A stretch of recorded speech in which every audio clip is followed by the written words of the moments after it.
Hello, Anishinaabe Academy family. Mr. Wakem up here. This year we're doing a wolf mask for the Wolf Clan. Usually there's a selection of clans, but given the situation, there's not a selection this year, so everyone's going to get the wolf. And when you get it in your package shipped to your house, you'll see it's folded up kind of like this, along with the badger. But we'll get to the badger and everything later. I just wanted to make sure when you take it out of the package, do not rip this off. Don't rip anything off of here. Everything on here is meant to be on. And this dotted line is the back side, and we will color this side here. And don't worry about it if you rip it. See mine? I have a rip there. I've heard that the glue sticks didn't make it into some of the packaging, so you'll have to find a way to glue some things on your own. Because in the end we will use, when we're done coloring it, we will use this to glue to here so it keeps its shape. Anyway, so I want to share with everyone this Ojibwe Clans books, Animals, Totems, and Spirits, as it says there. I'm not going to read through the whole book. I just want to flip through it to show you some of the artwork. This is pretty typical of contemporary Anishinaabe art, or artists, how they kind of depict the spirits of the animals. So that on the inside of the animal shape they paint their interpretation of the spirit of the animal. So I just wanted to show you these pages to help inspire you, because the assignment is to decorate the wolf mask like you would interpret the spirit of the wolf. I think what I'm going to do for my wolf is draw an outline of my handprint in yellow, so you can barely see. I'm going to keep using yellow. I'm going to draw general shapes. I like symmetry. Draw a little squiggly shape. The ears will have little flames, like circles. Eye. One over here.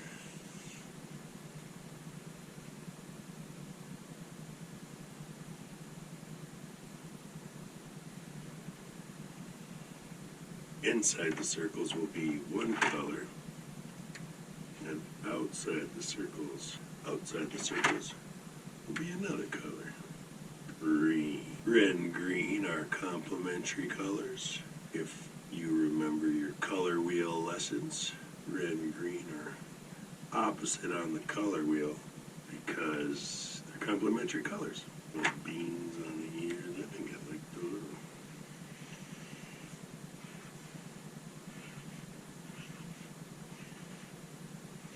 So now that I have my outlines and marker, I'm going to use the watercolor to fill things in. Now you can fill it in with marker or do it however you want. You can color it all one solid color. It's really up to you. It's however you interpret the spirit of the wolf. I'm going to trace along the edges and then bring it in like so, or around that marker edge. And I just play around with different tactics and blah blah blah.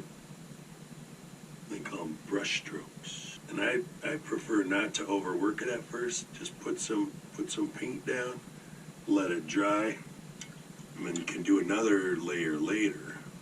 I don't like leaving much white on a canvas, or I don't like seeing paper go through on my artwork. You can leave paper through if you want. I just like coloring everything in. So now we are going to glue and tape the masks together. You want to make sure that your paint is dry to the touch.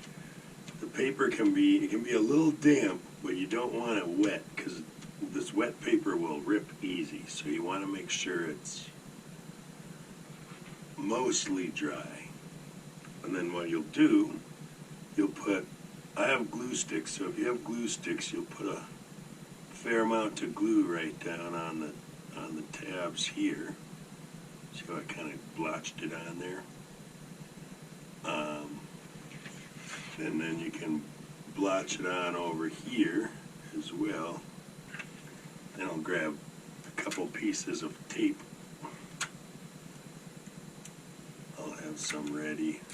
The glue dry a little bit, a little tacky, kind of like Double D's jokes, just that tacky. Not completely dry, just a little tacky. Isn't that right, Double D? See how we'll press them in there, and then we'll put the glue or the tape on the seam right there over where the glue is. So I grab longer stretches of tape so we can.